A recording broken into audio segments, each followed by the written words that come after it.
Bismillah ar-Rahman ar-Rahim. In the name of Allah, the most compassionate, the most merciful. May Allah's peace and blessings be upon the Holy Prophet of Islam Muhammad and his immaculate progeny, Ahlul Bayt.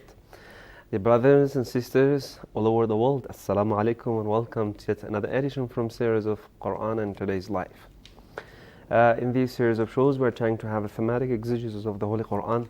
We have chosen a very good and interesting topic for our current discussion, which is the Jesus Christ in the Holy Quran and the image that Holy Quran presents from the Holy Prophet Jesus, Isa alayhi salam. In our previous sessions, we have been talking about different issues and in fact the kind of, let's say, introduction the Quran gives to this Holy Prophet, and also the miracles of Jesus, the mother of Jesus the Christ, and different issues that have been discovered and talked about. Inshallah, in this very session, we shall touch upon some other issues and questions will be posed in this regard to clarify more the, in fact, picture of this noble and respected Prophet of Allah in the Holy Book of Allah, Al-Quran. For this, we're joined by the respected scholar, Shaykh Mustafa Rastegar, from the prestigious Hawza Al-Ilmiya of Qom. But before starting our discussion, I'd like to welcome him to this show, thank him for accepting our invitation, and say salam to him. Thank you very much. Assalamu alaikum, and I say salam to our dear viewers. Well, Shaykh Mustafa, if you remember, we have been talking about the, in fact, image of the Jesus Christ in the Holy Quran, and different questions were asked in that regard. Now, as the first question of the day, I would like to ask about the deep respect and high regard the Holy Quran keeps for this Prophet, as you mentioned in our first sessions. What is the reason and wisdom behind this respect that Allah subhanahu wa ta'ala gives to this Prophet? Yes.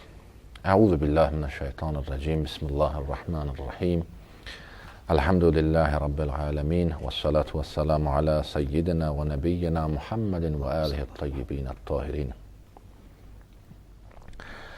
Well, concerning the high regard and the deep respect, really the deep respect that the Noble Quran shows for Jesus Christ, I must say that up to now, concerning the different verses of the Quran that I recited in this program, it has become very clear and very evident that Jesus Christ has got a very, very exceptional place in the Noble Quran.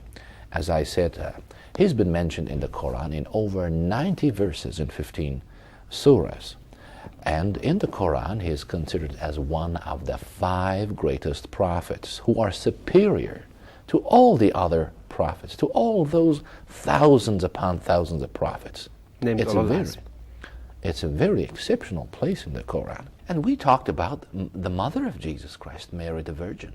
The mother of Jesus Christ is described in the Quran to be a woman who guarded her chastity, a woman who was a sign of God, a woman who was chosen above all women.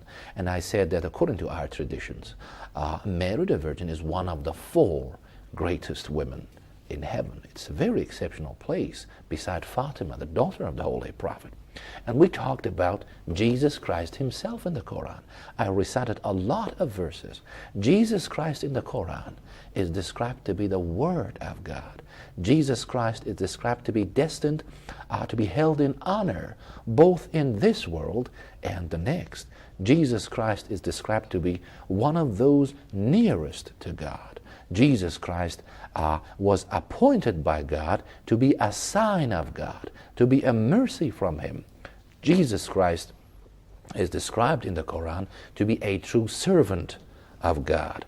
Jesus Christ is made in the Quran blessed wherever He might be. He is made by God kind to His mother.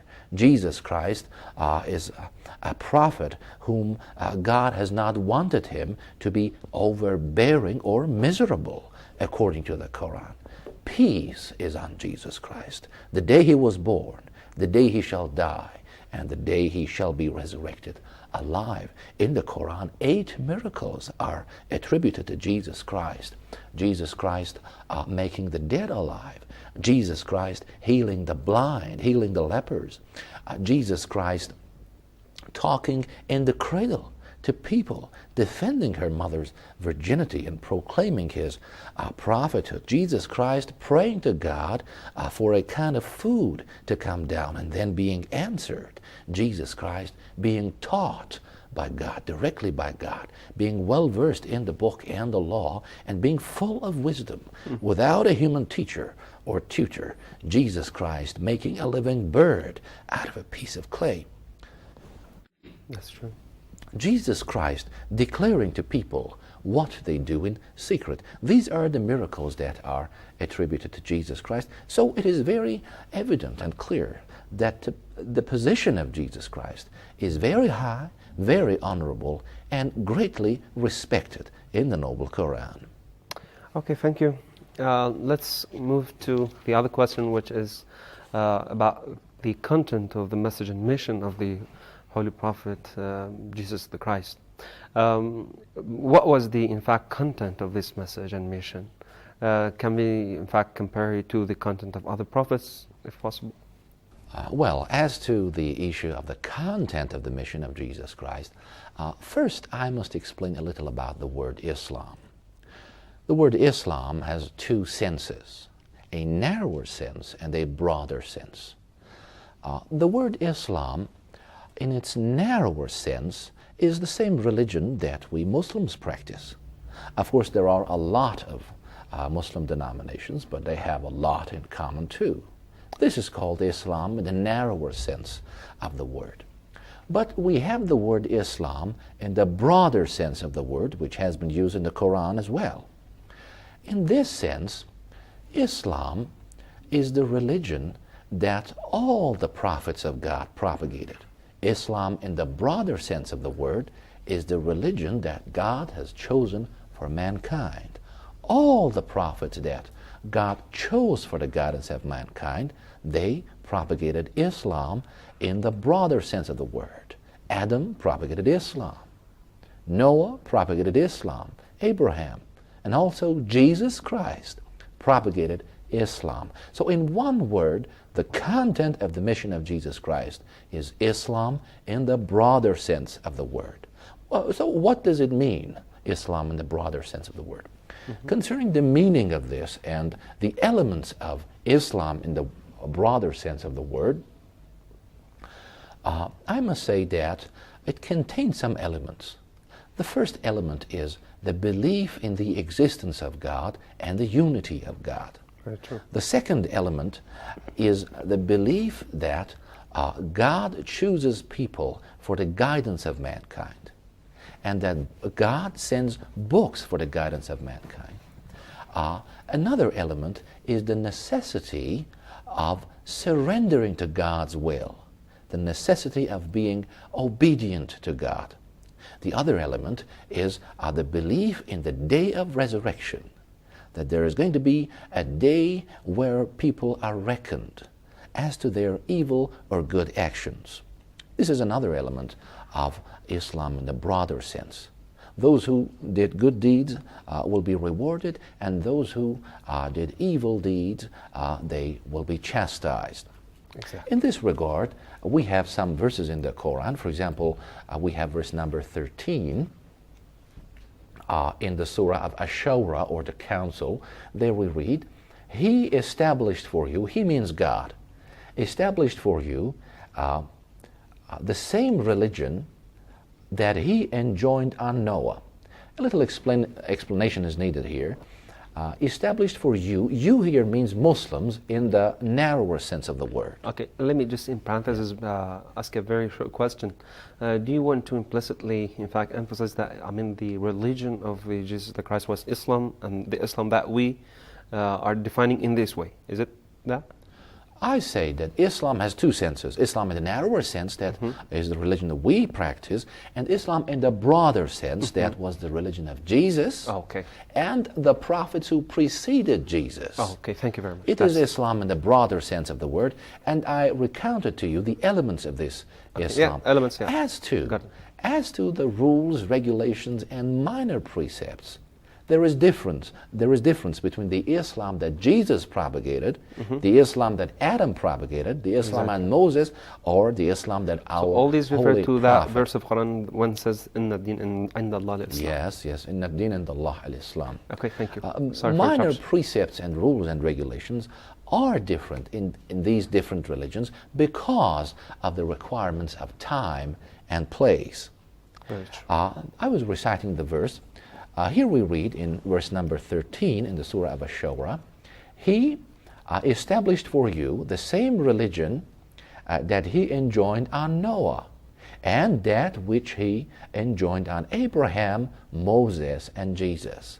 So we Muslims practice the religion of all these prophets. It means Islam in the broader sense of the word, in addition to the fact that we practice Islam in the narrower sense of the word too. Very true. Nice. Of course, by this, I don't mean that, for example, today's Sabians who claim to be following the religion of Adam, or today's Jews who claim to be following the religion of Moses, or Christians who claim to be following Jesus Christ. I don't mean that these religions, in their present form, are the same Islam in the broader sense that I said. No, we believe that these religions have suffered some distortions throughout history, and they need corrections. And even if they had not suffered those distortions, even in their most pure forms, they would be now abolished and invalidated because of the introduction of Islam in the narrower sense of the word. Okay. Yes. Well, thank you, Sheikh Mustafa, for a nice answer to the questions which were posed, and you, respected viewers. Inshallah, we shall be asking some other questions, and we shall touch upon some other questions in this regard. We have been talking about the content of the message and mission of the Prophet Isa, Jesus the Christ, and we in fact clarify the definition of the concept of Islam and the difference between this concept in previous prophets and through the Prophet of Islam, Muhammad sallallahu alaihi wasallam. Inshallah, after a very short break, we shall be continuing our discussion. Please stay tuned. We'll be back in a few seconds.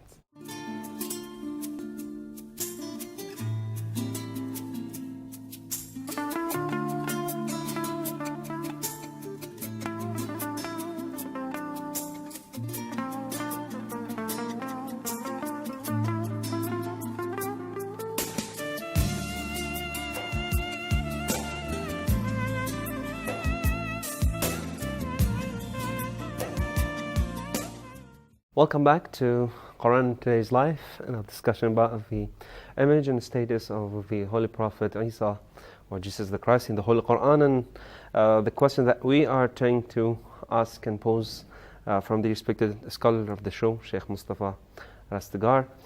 Sheikh Mustafa, as the next question, I'd like to ask about the abrogation of the Mosaic Law, as some Christians believe. In fact, I wanted to ask you basically whether it's true that by coming a new prophet, the laws of previous prophet will be abrogated. And in this specific case, that Christians believe that Mosaic law were abrogated by the, in fact, appearance of the Holy Prophet Jesus the Christ. Is it true? And what is the stance and status of Quran here in this? What sort of position does Quran take here? Well, thank you for that question. First, I must explain that today mainstream Christians believe in a total abrogation of the Mosaic Law, of a total abrogation of the law except for the moral and natural laws. They are not abrogated because they are natural and moral. They say that the Mosaic Law has been abrogated totally, but the Noble Quran does not accept that at all. The Noble Quran does not agree with a total abrogation. What the Noble Quran accepts and confirms is a very light and simple relaxation concerning the law when Jesus Christ appeared, when Jesus Christ was appointed as a messenger of God. We have in verse number 46 in the Surah of the House of Imran that Jesus Christ confirmed the law of Moses. Let me read it to you. And in their footsteps, that is in the footsteps of all those prophets that preceded Jesus Christ, in the footsteps of all those prophets. And in their footsteps, we sent Jesus, the son of Mary, confirming the law of Moses, confirming the law that had come before him. Mm-hmm. We sent him the gospel. Therein was guidance and light and confirmation of the law that had come before him. You see that the Noble Quran said Jesus Christ confirmed the Mosaic law. But we have another verse in the Quran that says that only part of those things forbidden under the Mosaic law were abrogated. It's quite So, natural because yes. even in Islam we have such a thing that some of the Yes. rules and regulations at the dawn of Islam were abrogated some years later on. And that was certainly because of the requirements of time and place. So the Noble Quran accepts a partly relaxation as to those things forbidden, not those things that were necessary to do. Very Like, true. for example, saying the prayers, taking the ablution, or other things. We believe in a partly relaxation in the Mosaic law by the introduction of Jesus Christ. And there is an interesting point that we find in the Gospel of Matthew that confirms somehow the position of the Noble Quran. In the Gospel of Matthew, in chapter 5, in verses number 17 and 18, we read this. Yes. Jesus Christ is talking in this verse. Jesus Christ says, "Do not think that I came to abolish the law." It is in the Gospel of Matthew in the New Testament. "Do not think that I came to abolish the law or the prophets. I did not come to abolish, but to fulfill.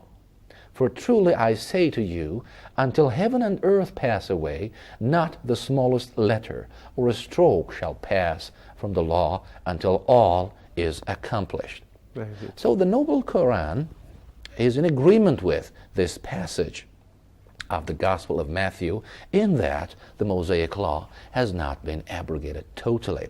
Of course, even today there are some Christian groups who do not believe in the abrogation of the Mosaic law. For example, the Orthodox Church in Ethiopia, they do uphold the Mosaic law. And in early Christianity, too, there were some groups who upheld the Mosaic law, for example, such as the Essenes or Ebionites. I mentioned them many times in this program. They are important groups. They are a proof that in early Christianity, there were a lot of different Christian groups.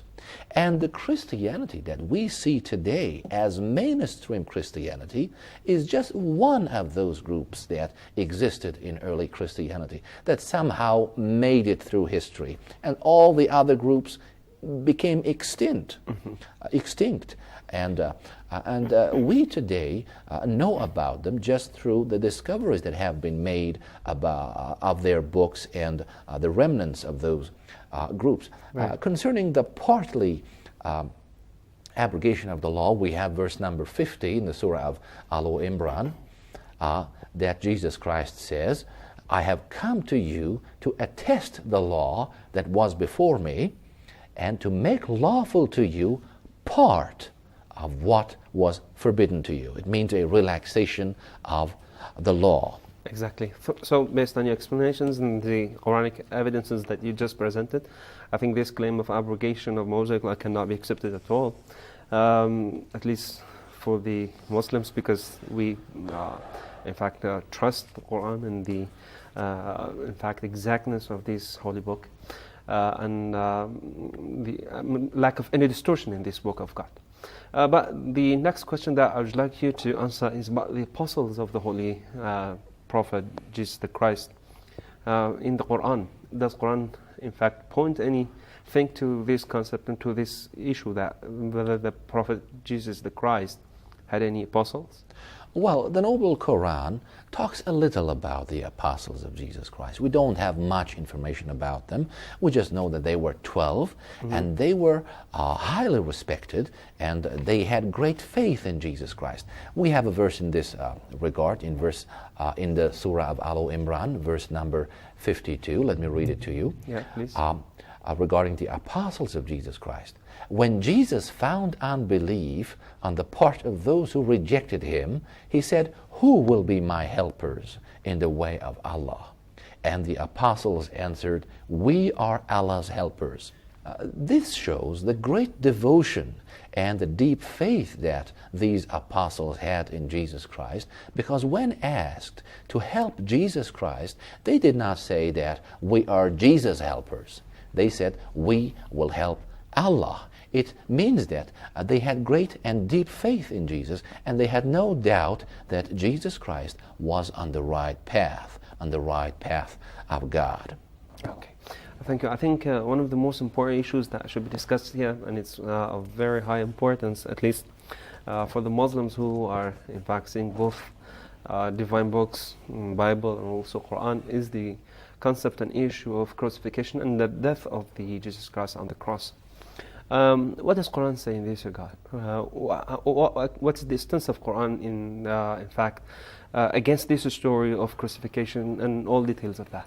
Well, concerning the passion of Jesus Christ, that's exactly. The biblical story of the agony, the crucifixion, and the death of Jesus Christ in the Quran, I should say that the Noble Quran rejects it outright. The Noble Quran uses very strong terms in rejection of this notion that is, by the way, the main pillar in today's Christianity. If you take away the concept of the death of Jesus Christ of Christianity, the whole idea of Christianity collapses down, because Christians believe that Jesus Christ was the Son of God who was sent to mankind in order to be a sacrifice, in order to be an atonement for the sins of mankind. So if there is no death of Jesus Christ, all the idea of the atonement will go under question, and Christianity ruins.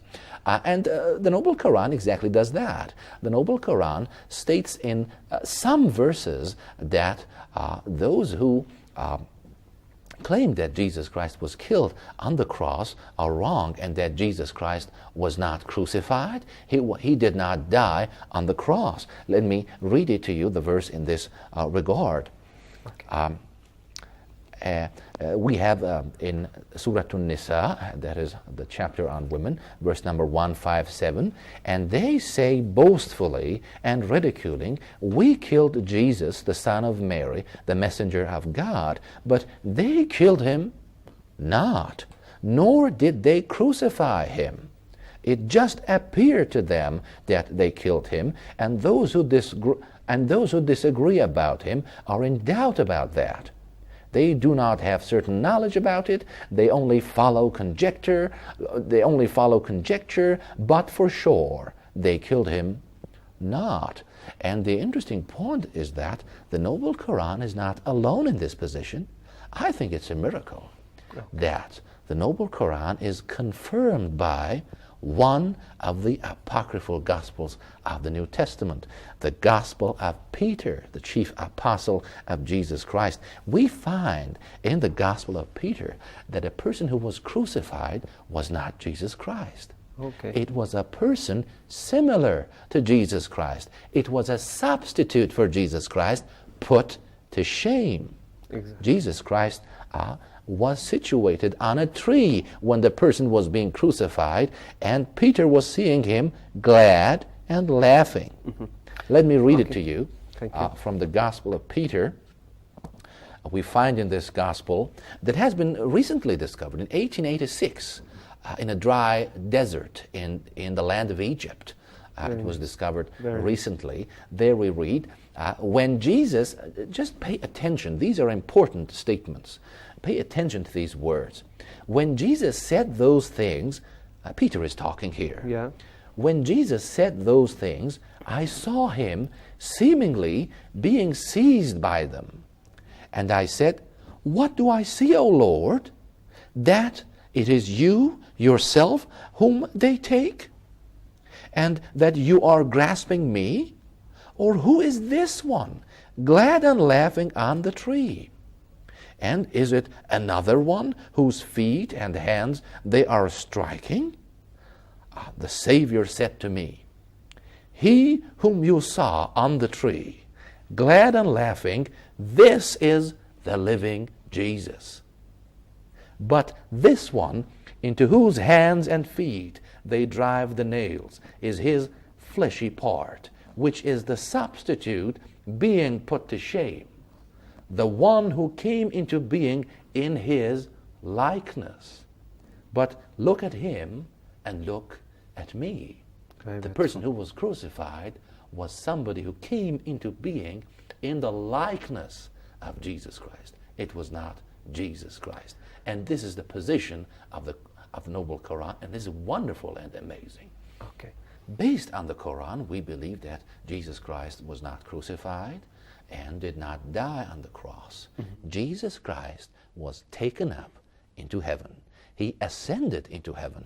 And another interesting point is that we are not alone in this regard too, concerning the precedence of such an event.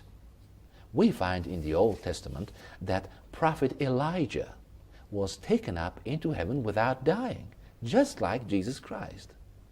And in addition to Elijah, we have Prophet Enoch, who, according to the Old Testament, ascended into heaven without dying. So the concept and the notion of Jesus Christ being taken up into heaven, ascending into heaven without dying, is not unprecedented in the Bible. We are not saying something new. Well, Sheikh Mustafa, thanks a lot for your presence in this show and for your scholarly elaborations and answers to the questions which were posed here. And your respected viewers for staying tuned to this point with us in Quran and Today's Life. Just to summarize, we have been talking about the story of crucifixion and the state of Quran in this regard and the stance that Quran takes here. And that nullifies this state of crucifixion on the cross and death of Jesus the Christ on the cross. And also we said that Quran cannot accept the claim that is made by some Christians that Mosaic law were abrogated at the time of Jesus the Christ. It was also nullified by the witnesses which were presented by the respected scholar. Within these sessions, we have been talking about the status of the Holy Prophet of Allah, Jesus the Christ, and its position and its deep respect that is paid to him in the Holy Book of Allah, Al-Quran. I hope that Allah subhanahu wa ta'ala accept all this effort from us and put us among those real followers of him and followers of the Prophet of Islam, Muhammad sallallahu alaihi wasallam.